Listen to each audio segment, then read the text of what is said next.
Hey,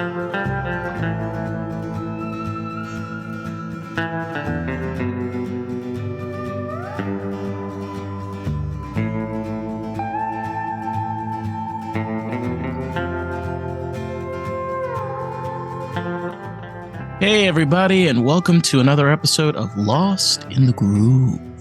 Yeah, baby.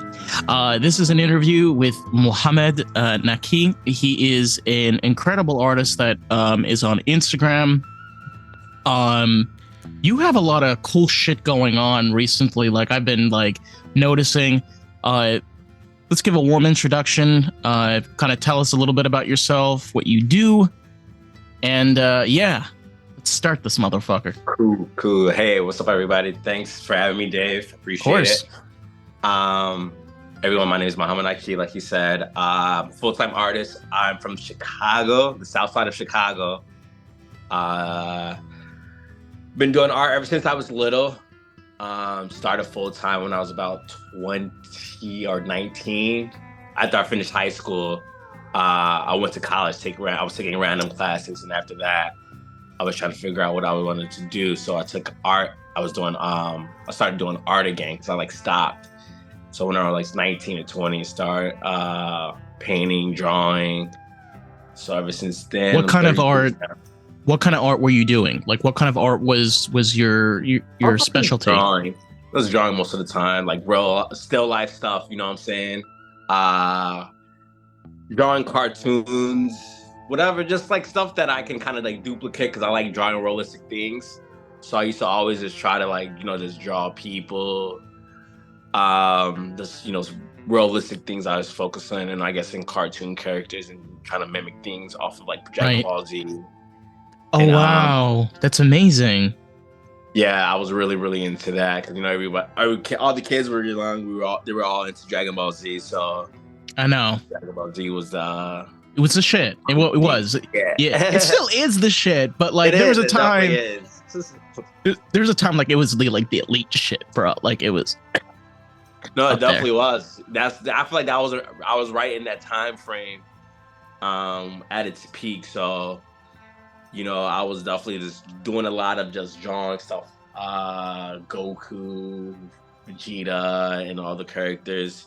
So you really had it's interesting because I know somebody like this as well. When you get inspired by anime, and manga, of course, these type of genres are all about the representation of the scene. I mean, come on, if you've ever watched any anime, the number one thing is if it's dark, either someone's getting killed, someone's getting their ass kicked, or there's a really dark storyline. That's just how it's designed. Do you want to elaborate a little bit more on that with the art that you were doing?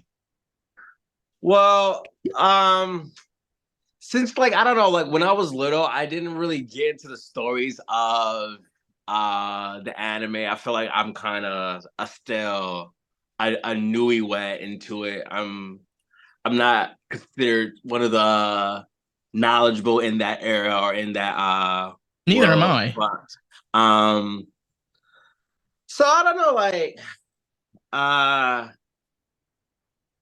when I was, I don't know, I can't really explain, elaborate more on what you mean, how the explain more. What are your question?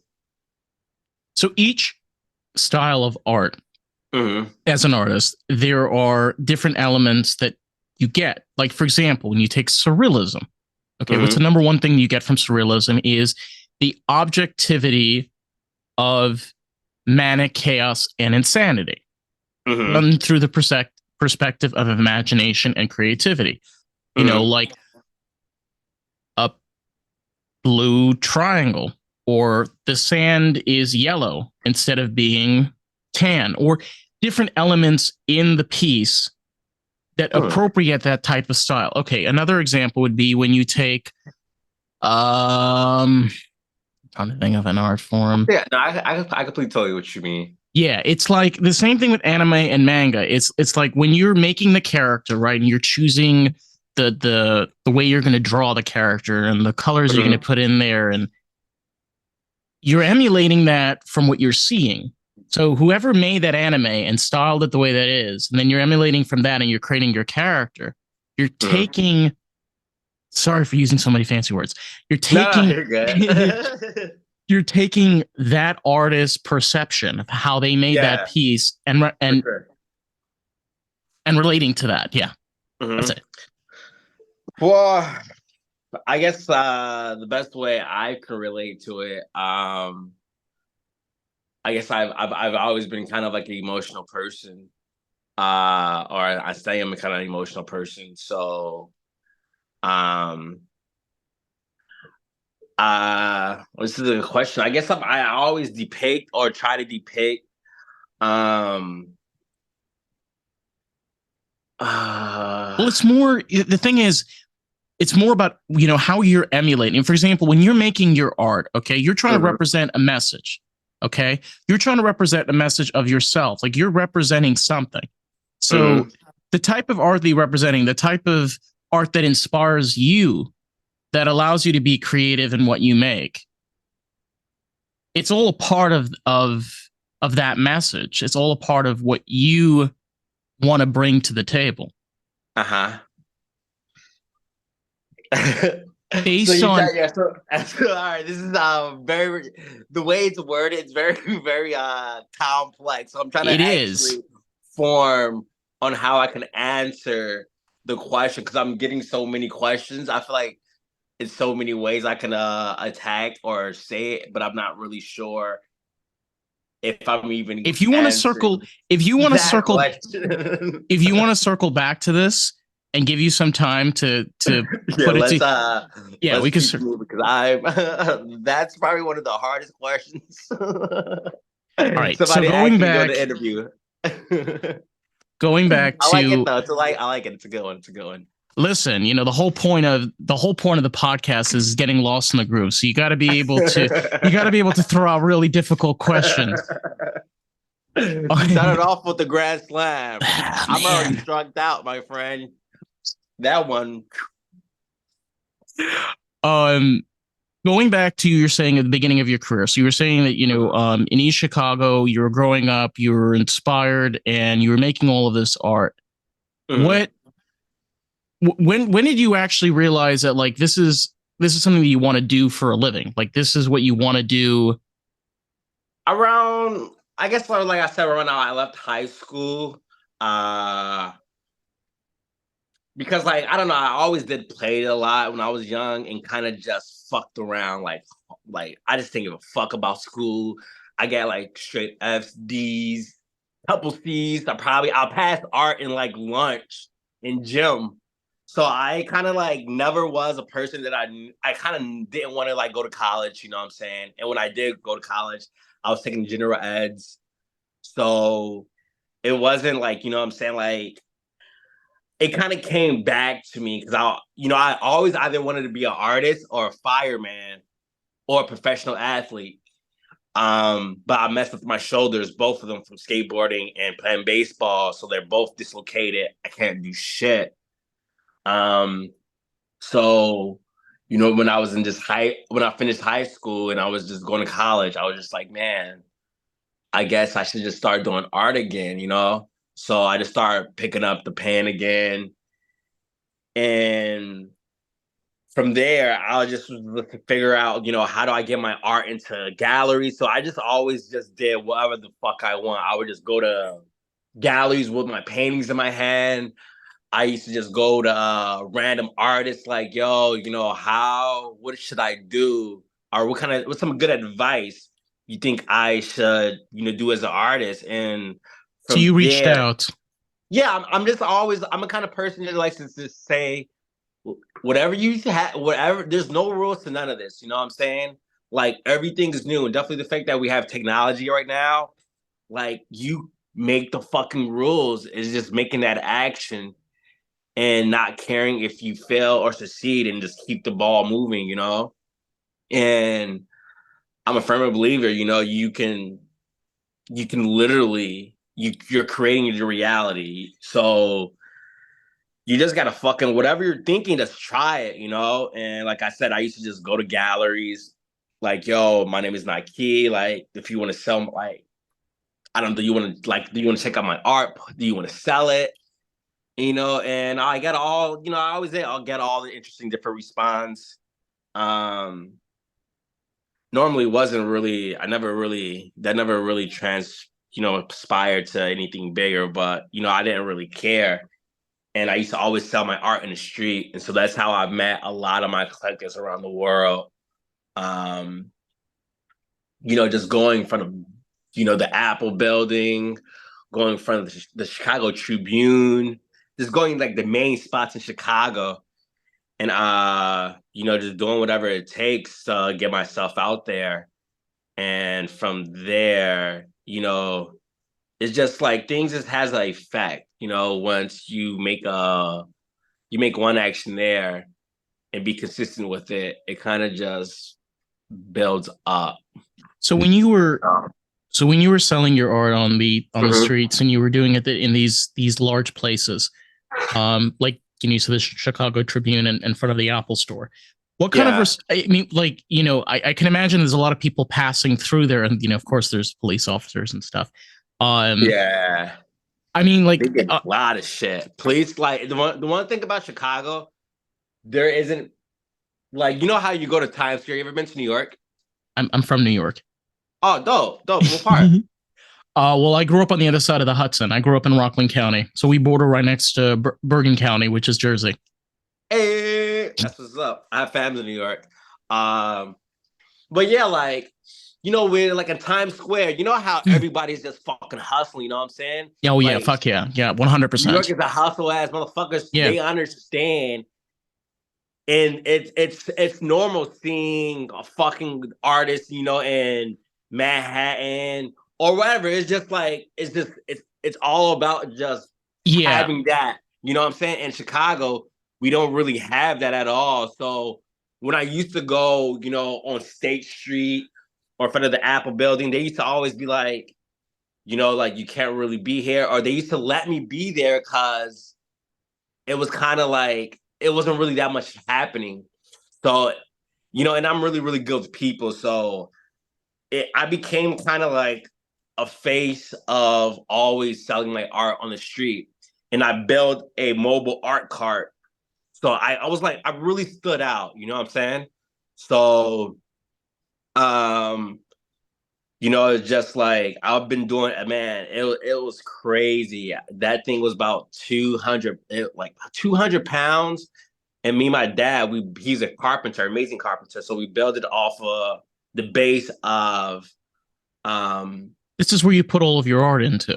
Yeah, it was. Oh my God. A mobile art cart. Yeah. Wow. When I used to I used to like paint clothes and stuff. So we built basically this box that the doors suspended or they went up to the side, and it came out to a table from the side. So there was like, you put like two sticks underneath the pegs, the doors. Yeah, like a peg. You had to hold it up. Exactly. And inside of it, we made like a little box on each opening, so you can put the art inside of the box. And it's amazing. And we built another thing so we can like hang our coats or our clothing, on the art cart. So it was really cool, but it was really fucking heavy, yo. Shit was, because we used like really good wood, and it was the first time we made it. So me and my dad, we worked on it like the whole summer that year. Wow. And, I was just, I was known throughout the city. I felt like, just during the winter, during the summer, just selling my art. And either the police was like, wow, this is fucking interesting. They would just like let me slide, or they'd be like, yo, you can't really be here. Or I'd be like, yo, I got my art peddling license, because at that point, I got my license, so that if they did fuck with me, I'll be like, yo, peek me out. Like, you can't really fuck with me, you know what I'm saying? So, yeah, it's been an interesting journey since then and where I'm at now. But tell motherfuckers, yo, whatever when you believe. Yeah. Yep.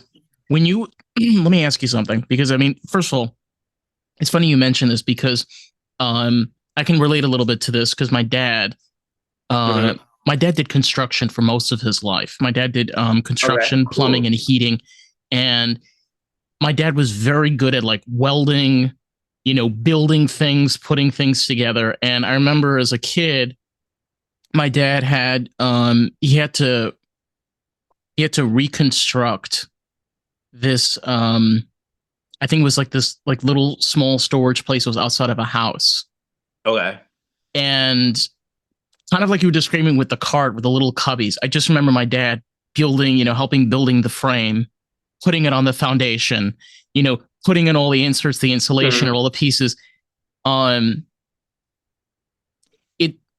It's something that, and then again, this is why we have these types of conversations with artists, because artists, I personally feel we have a very different way how we interact with the world when it comes to how we represent ourselves, how we represent our art, how we interact. And this is just a prime example of this. I mean, literally building a cart, and just going out there and just talking to people about it and selling it and allowing other people to be a part of it. What was the transition from that? I mean, when you went from that cart, and I mean, I'm assuming you've gone on to a lot more things since then. What exactly inspired you from there? Like, what was moving you forward from there? Like, what moves me forward? You know what? I just made a post the other day saying that not wanting to be a fucking bum. And I like doing cool shit. Like, honestly, like we're either gonna subscribe to someone else's fucking life, or we either, like I said, make our own fucking. It's a free for all. So, right. And ever since I was little, like I always had this mindset of literally doing what the fuck I want, and that's why I always did get bad grades because I was going to private school. My dad took us to like a really good Muslim school with a lot of like rich Arabs. So, but we're from like the fucking hood.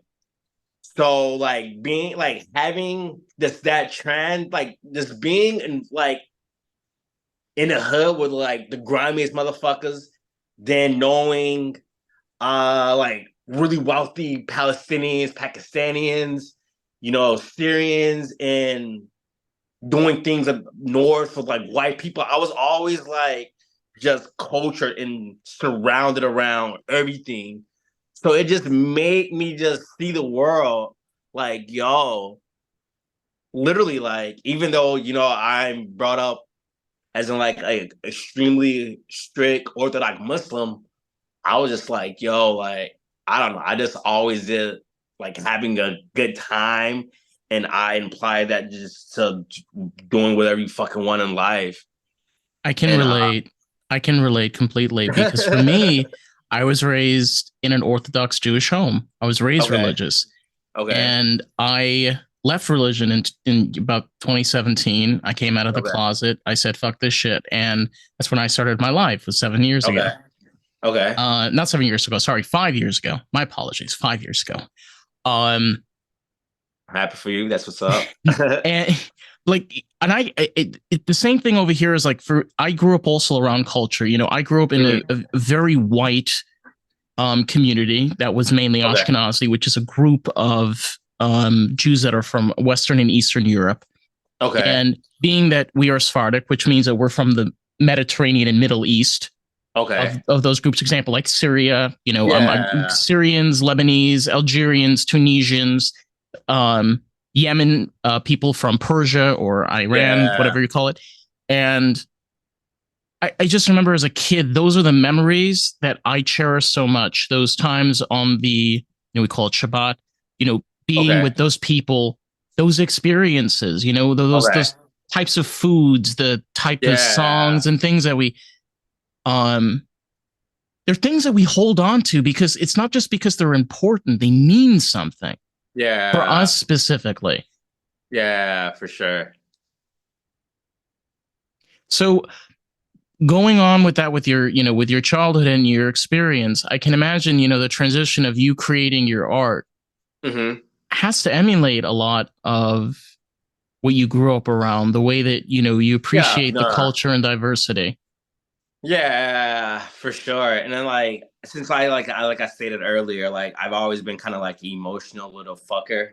So by being, I guess, raised like that and emotional, I just kind of always had this like frame of thinking like damn, this is what life is, and like we all gotta die, Yeah, we and are. like and it's just like I don't know those like how I am and being raised and seeing what life is just those three things just builds this mindset, and and obviously the surroundings, just being grown up in the hood of Chicago, but not being like a typical, like I don't know, not being involved in the streets is I don't know, it's just so interesting. So it kind of makes sense in a way.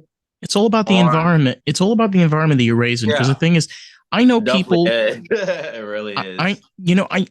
I know people that grew up also in the hood. They grew up in the ghetto, and they had very similar experiences as well, where they grew up and their family was dangerous, but their experience of like dealing with drugs and being on the streets was very minimal, Yeah, because no, definitely. they didn't really need to do those things, you know. Yeah, yeah, no, definitely. Like since my parents, like my parents, they literally was raising us basically from Islamic, even though they grew up in like in the hoodies and were like doing all the shit they were doing, they were young. Literally, we were raised as if we are like from Palestine and studying like their religion. Literally praying 5 times a day, waking up at Fajr, like literally, like having reading the Quran, like it was just we were just really raised, even though we're in the hood, like the way my parents wanted what they wanted for us, it just kept us out of being, selling drugs on the street or gang banging Something and doing shit. So something to cover, which is important, especially because I'm assuming you've probably were raised with the same type of mentality and attitude that I was raised with, which is in Middle Eastern culture, especially in Islamic culture, it's this belief of family. Okay. For my father, family was everything. no, same here. We come together, we talk with each other, we're here for each other. That sense of security and place that you can call to, which can also explain your experience, like you're saying, where you didn't really have any need because, like you said, like your parents were raising you with that type of mentality and attitude, that type of compassion. Nope, facts. It's really great because when it's great when you cannot relate with somebody, but it's also great when you can relate because it allows to expand. So you can have other people to be able to understand it more. Because to be honest, there are a lot of people that are raised the way that we were raised, but don't speak out about a lot of it because it can sometimes be painful. We feel that we can be judged, Yeah, I don't. Yeah, like it doesn't mind me. Honestly, I'm always getting judged. It doesn't mind me. It doesn't mind me either, but there are people that do mind. I'm so used to honestly, man. Like I'm always just like I'm an oddball, so I can understand. I just like to put myself in everyone's shoes for a second, no matter who they are or what they believe or what Right. they And it's like I think that builds, a good character, and it actually keeps the world going around. Like being able to accept your differences, no matter what it is, politics, sex, gender, if your religion, like it doesn't matter as long as you're not fucking harming me, my bro. Like, gee, like don't like I don't fucking care. I can still fucking love you, even though I don't agree with that. Like I can still actually respect and love you, and I don't think we live in a society where I don't know, people doesn't want to they don't want to accept other people for for what it is, and I don't know. It's just it holds us back from. It's an I've said this before, and to emulate this point, I can I can respect you. Mm-hmm. I don't have to agree with you. Same. That's really what it boils down to. Yeah, I don't know. Yeah, I don't know if it's lack of just how people. I don't know. I think it's just a lack of how people's mind frame. Um, and also like religion has to do. I feel like religion definitely fucks up a lot of things, and also brings a lot of good to at the same time. But um, yeah, another issue right there. You brought up, what I want to bring this up because I don't know if this you mentioned Palestine quite a few times, and I lived in the Israeli territory for quite a few years, and I worked with Palestinians. Okay. Yeah, I literally grew up with Palestinians a lot. And I've said this before, I'm going to say this again, okay? Because I was in the country. I saw it with my own two eyes. Okay. The problem is this kind of goes into your point. You have a terrorist government on one end, and you have a corrupt, money-hungry extremist group on the other. Okay. And what you have is then you have these two groups that, I'm sorry to say this, do not give a fuck about their people, and they've proven this time and time over again.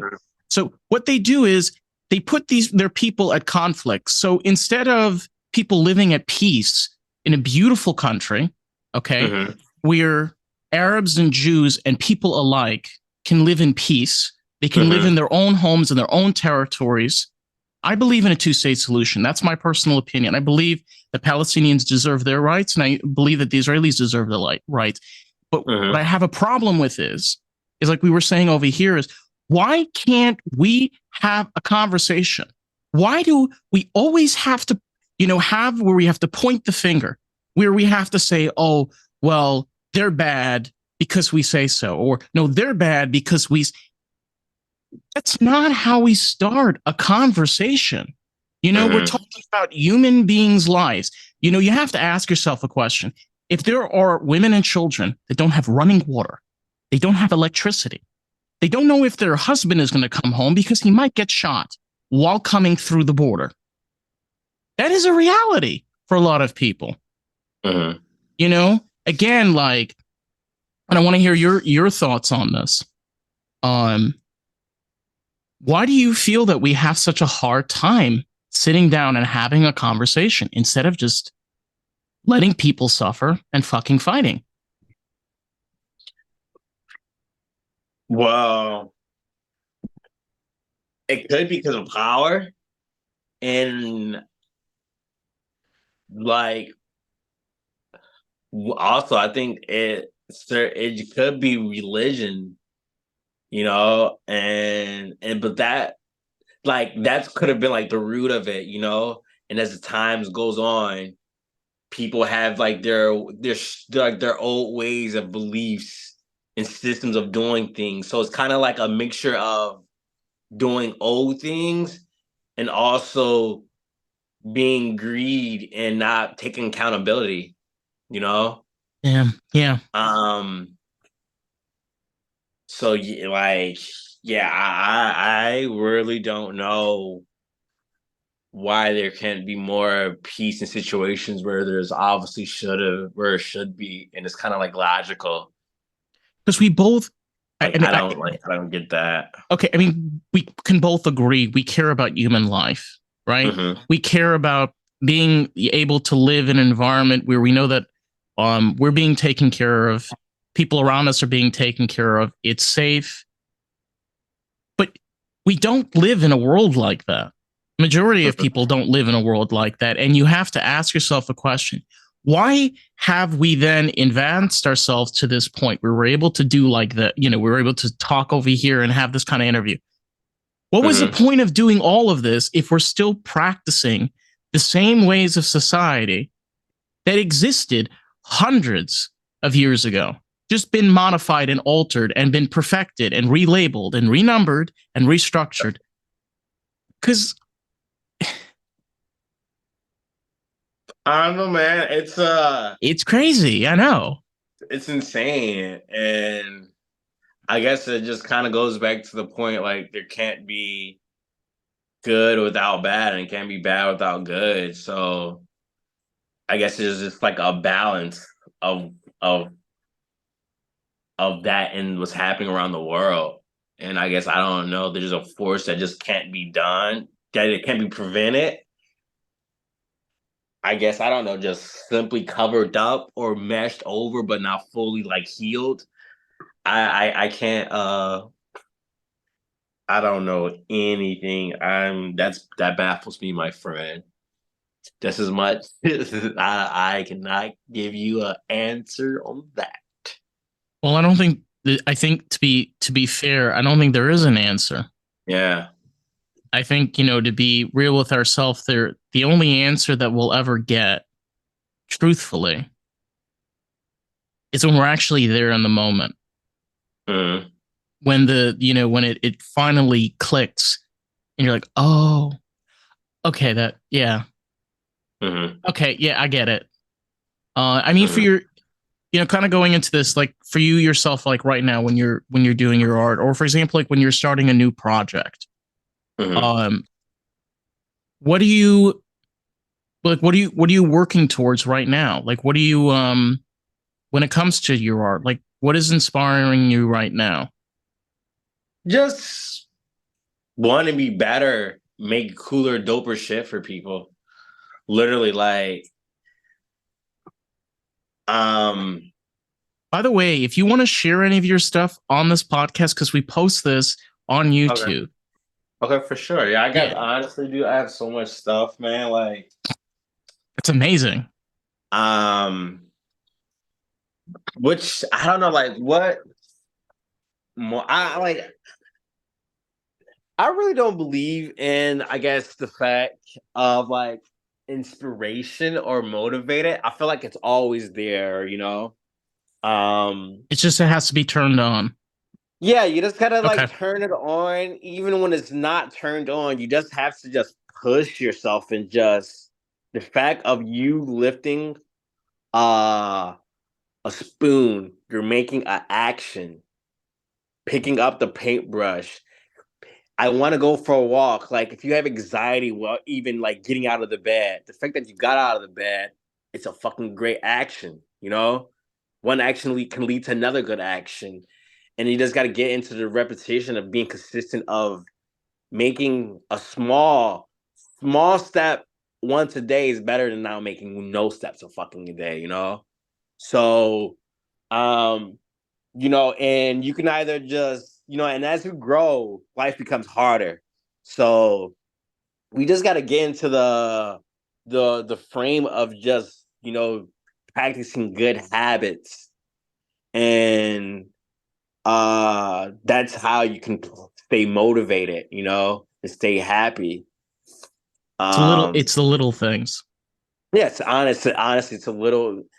2 minutes a day is better than 2 hours on a Saturday.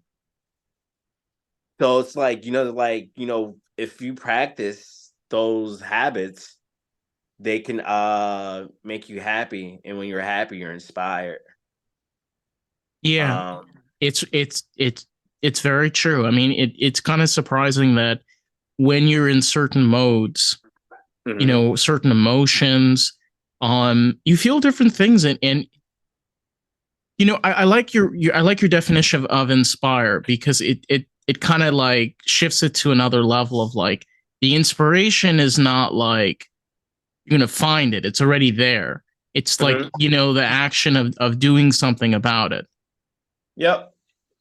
I think that we all have that, no matter if, you know, like there's something in all of us in humans, no matter where we're at. You know, you can live in fucking Timbuktu where there's fucking, I don't know. I don't know if there's probably a technology. I sound stupid right now, but anywhere that's probably in the world that's, they probably don't have anything, but there's something that God's giving us that we can enjoy. You know, simply, it can just be the simple fact of just like being able to breathe and being aware and conscious that, damn, I'm a fucking alive. And this is actually the greatest gift of anything and everything. Um, and that's just like one of the simplest, easiest ways of just, I don't know, knowing that you like that's inspiration right there. If that's not enough, like I don't know what to fucking tell you, bro. Like we're fucking living, you know? like Think about it. Think about like you just said, like we as bodies, you know, we're living vessels, you know, that has this spirit and I mean, we have hands, right? And we're making all of these things, and you're just like, sometimes I'm like, whoa. Yeah, yeah, definitely. Exactly. That's how I'm all the time, man. I'm like, yo, damn, like I just made that cool shit. Let's make more cool shit. Let's make more cool shit. Or let's make a, how did they make that? Or let's try to do something like that even cooler. You know, it's just, you know, and that's just to being able to just, you know, live and experience and create. It's one of the greatest things. Be able to also believe in it, because like the thing is, you know, if you want to be able to be successful, you got to have something to stand on. Because honey, if you're 48 flights up and that steel bar moves just an inch, girl, you going down. Honey, you going down 48 flights. Nah, big time. Facts. You definitely gotta believe. If you don't believe in yourself, no one definitely really well. So you are your brand. You are it. You just gotta show people that you are it. What do you think? What do you think makes you unique as an artist? What do you like? You know, for example, the art that you're making. How do you feel that you're different than per se other artists? I don't know. As in, I'll say as an individual, that's up to a person to say what they can think of my art. You know, everything is different. You know, as an art, if you make it, it's already, it's right there is already different. But what makes me unique as an individual, I would say, definitely, you know, my drive and the way I think. You know, it's literally just fucking, I literally have no like barriers on my mind, like, and I think that definitely puts me in this category of a very self-driven and motivated and optimistic and practical individual. And then that reflects my art. Because obviously when you meet the individual, that person, your branding, you're like, oh man, like I like their art even more. So I wouldn't really, you know, if whatever I make, that's up to the person to be like, oh yeah, that's a nice shirt, or that's a nice jewelry, or that's a nice painting, blah, blah, blah, whatever I made. But as a for individual, it definitely, I can just feel it in what I do. I just like, it's a uniqueness on how I approach the world in my actions. Right. So I give myself a pat on the back for that. I'm pretty fucking dope on that shit. Hey man, you deserve it, bro. Listen. Thank you, Dave. Of course. You're making me acknowledge it more because you have amazing some amazing questions and you're giving good perspectives. So I told you, man, it's all about the experience. The thing is, I'm a lover of a good story. And a good story doesn't always start where you want it to start. Sometimes it starts in the most unexpected places. And yeah, definitely. I agree. What I like also though is that when you look at it, when you look at an art piece or a sculpture, it tells that story. Because I'll be real honest with you, bro. With today's industry and fucking bullshit that they're putting out, a lot of it looks the same. And to be honest, I'm kind of tired. I'm really like, I'm fucking tired of the industry because like I've had conversations about this before. It's depressing. It's like, you know, how much more do you want to liquidate and water down the artist industry when it comes to the way that art is represented and how it's made? It's just, it's ridiculous. You know, like I don't know how, you know, your thoughts on this. I'd love to hear your thoughts on this. But yeah, I mean that is like one of the biggest things that I have a problem with currently. I never thought of when and what, like when you say and what genre in particular are you talking about when you speak about the arts? Specifically abstract. And when you take the you know, all genres of abstract art, I mean, I see what you're saying for sure. It's just, do you know how many, bro? You know how many Instagram reels and fucking like pages I go through of this shit every day? So they, you know, puts it on my feed. I'm just like, I'm done because none of it. Because the problem is none of it is genuine. Okay, I'm sorry. You know, when you have somebody there that's like, here's a splatter. Now go fucking buy it. It's $3,000. You know, or I'm going to put a line here. Now, don't get me wrong. I love, for example, objective artists, for example, where they create like different spheres around different colors, you know, different geometrics. Those are really cool. And there's a lot of like, not just splatters going all over the place. It's actually like, that's what I'm referring to. I'm referring to is it's all about money. That's all it's about. It's all about getting the views, the followers, the likes, the shit. Yeah, it definitely is. Yeah, yeah, technology. It's definitely it's changing the game so much.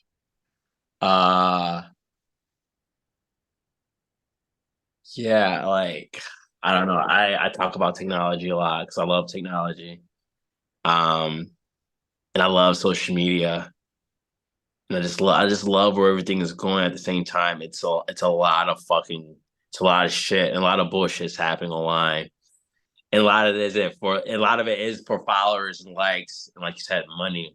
So it's like kind of figuring out like how do you play your role, you know, staying authentic and genuine and not being a fucking douchebag, but being a part of, you know, I don't know, going viral and everything. So I don't know. It's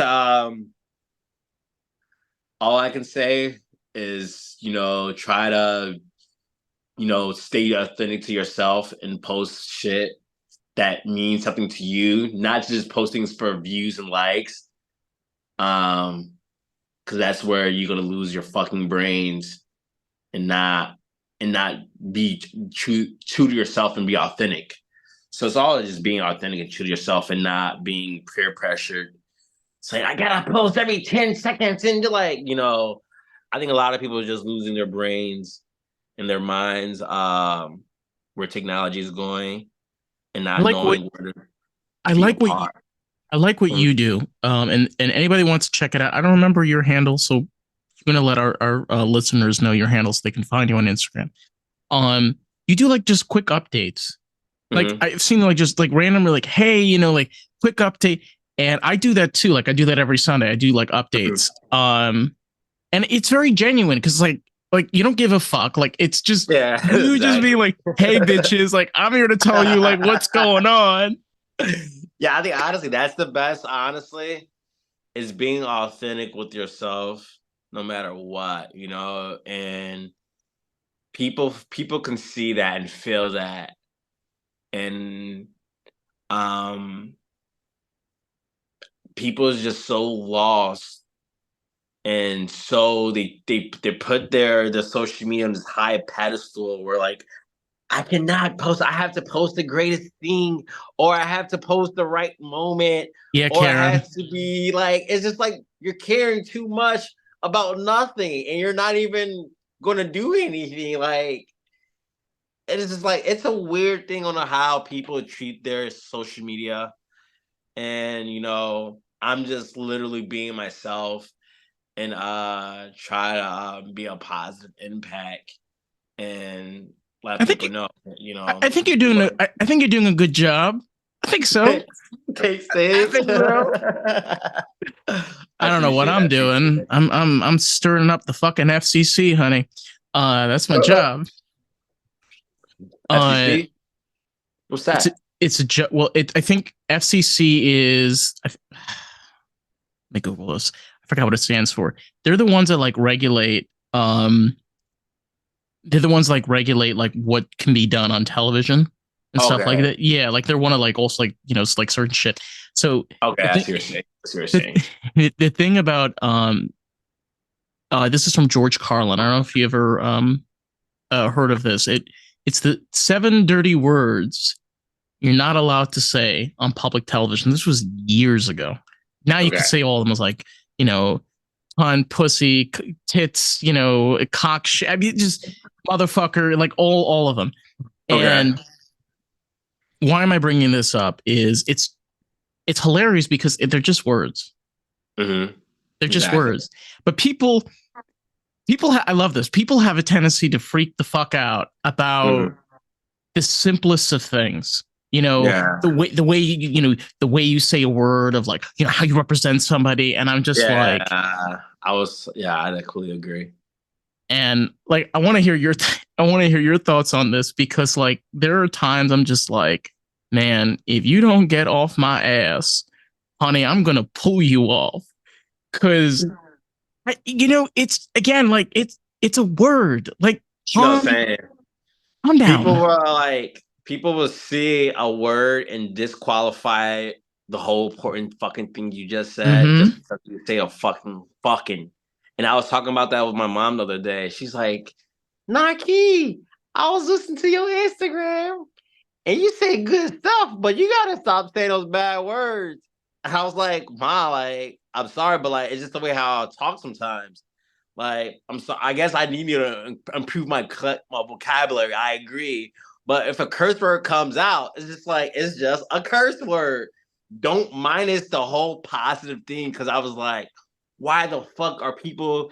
And she'll probably would just be like, oh, you cursing like, but like, did you just hear that first 2 minutes of that good shit that I said? And it's just like, I don't know. People are just it's programmed.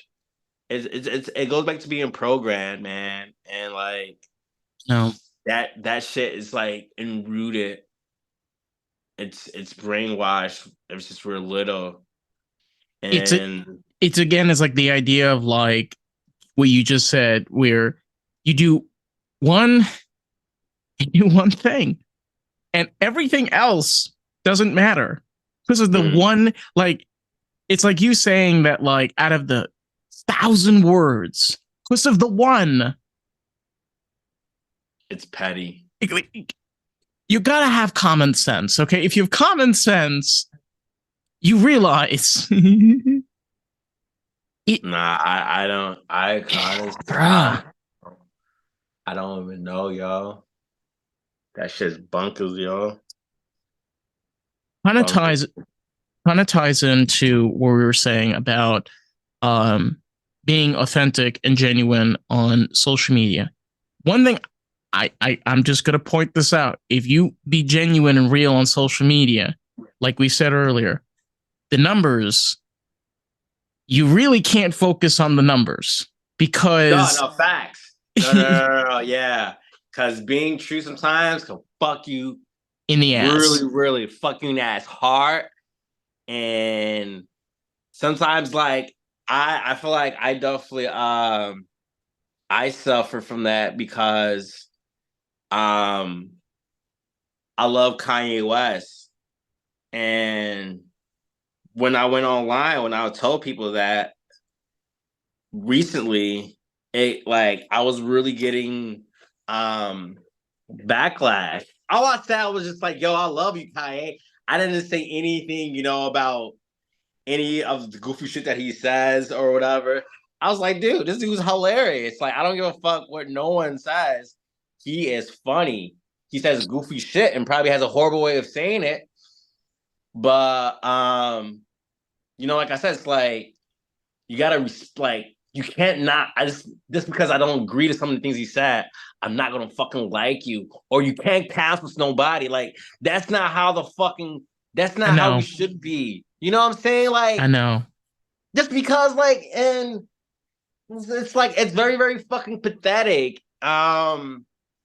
And it's sad, and it's just like like and it shows me more on why sometimes he says the things that he wants because he's trying to like push people's mind and That's what he like does.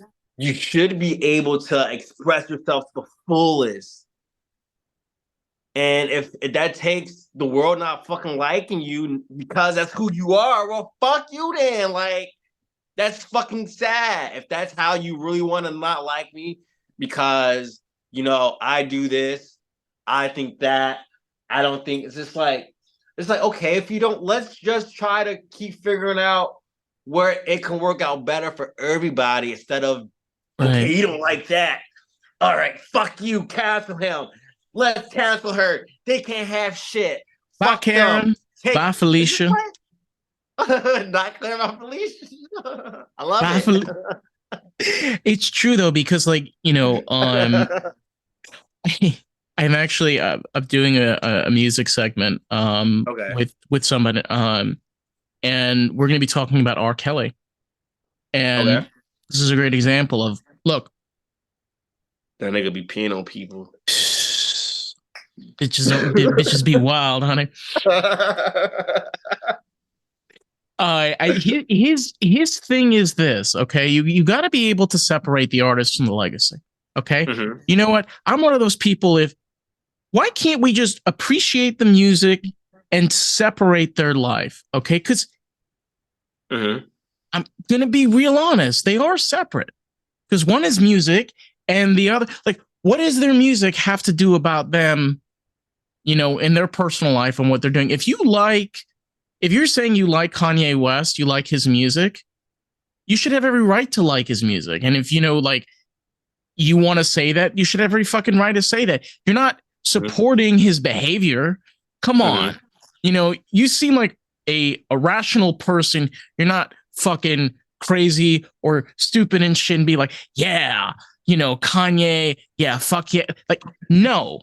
Like you're just saying you like his music and like people can't read that shit. I'm just like, you gotta separate the artist from the legacy. Come on, man. Mm-hmm. No, yeah, I don't know. People like man, people are just people there are a lot of followers, and if the majority isn't going with it, they don't want to be the outcast. And it takes a really strong individual to just be like, you know what, this is who I am, individual. If I'm alone, if it's me against the world, it's me against the world. Damn. Um, and it's hard to be that. It's hard to be the only one out there. Nobody wants to feel that way.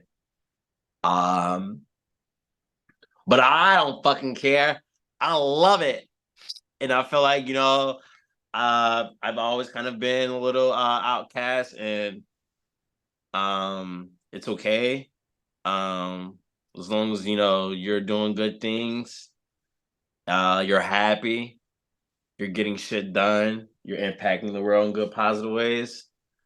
I feel like there's no reason to not be yourself and not to do the things that you have the right to do. This is your fucking body.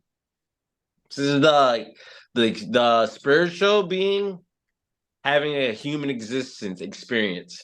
So with that being said, it seems like we should be able to do what the fuck we want and believe that whatever we want and where the things wherever the fuck we want, eat whatever we want.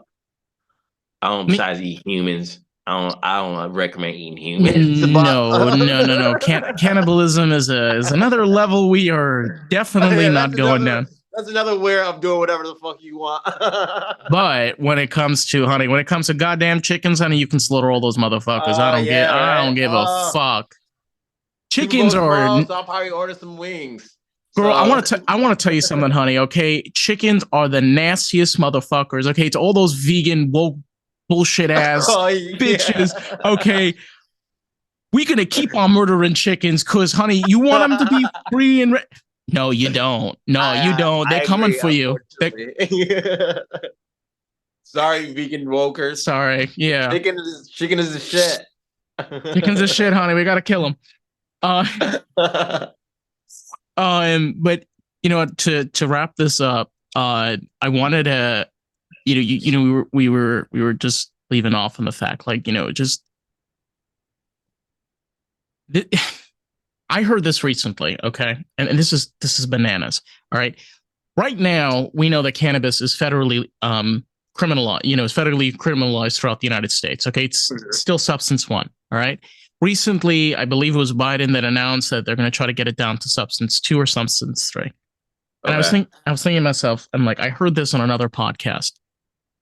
It's 2023. Okay, we are already 20 years into the 21st century, okay?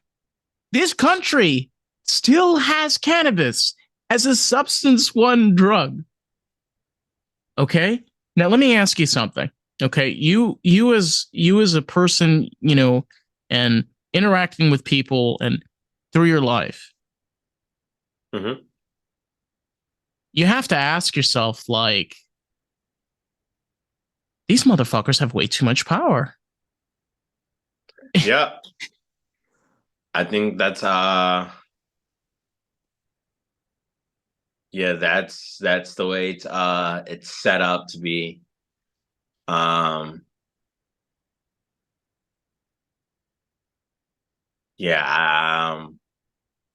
don't know any response to that. Power. It's all about the power, man. Money, power, respect. What do you see the future being as, for example, we as artists now? It's so funny because I seen the world more super duperly freaking cyborg living type of shit. As for art, I feel like if you do anything authentic, because as we're moving to the digital realm, realistic shit is going to always have a real true meaning, and actually have a more worth. So I feel like,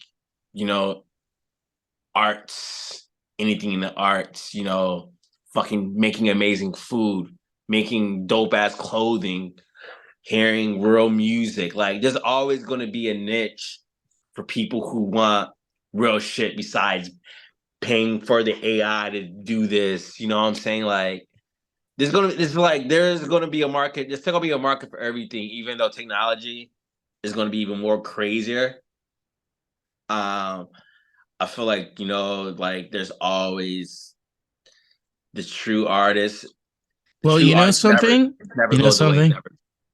You don't know this, but I mean, hypothetical future scenario where the AI teams up with the artists. That would be cool. Yeah, against the human race. Great movie. Okay, Sony, you better not steal this idea from me, all right? Steal this idea from me.